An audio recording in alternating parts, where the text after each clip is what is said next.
Presiden Prabowo Subianto menyebut akan memangkas anggaran 50% perjalanan dinas luar negeri para pejabat. Presiden mengingatkan masalah penghematan perjalanan dinas pejabat. Hal ini disampaikan oleh Presiden Prabowo dalam peringatan Milad ke-112 dan Tanwir Muhammadiyah di Kupang, NTT. Prabowo mengingatkan masalah penghematan perjalanan dinas pejabat. Selama ini, pos anggaran dinas luar negeri para pejabat negara mencapai 3 miliar dolar Amerika Serikat. Ia meminta agar anggaran itu dipangkas setengahnya untuk lebih berhemat.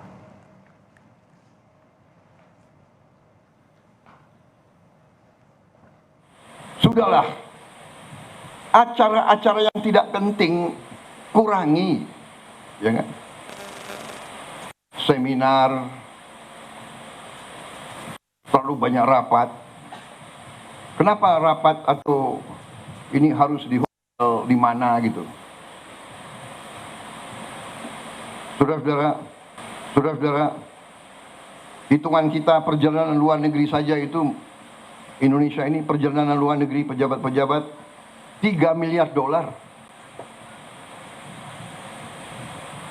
Saya minta dikurangi 50% saja. Kalau bisa dikurangi 50%, artinya kita bisa menghemat 15T. 15T itu berapa bendungan, berapa irigasi, berapa SD bisa kita perbaiki. Presiden ke-7 Republik Indonesia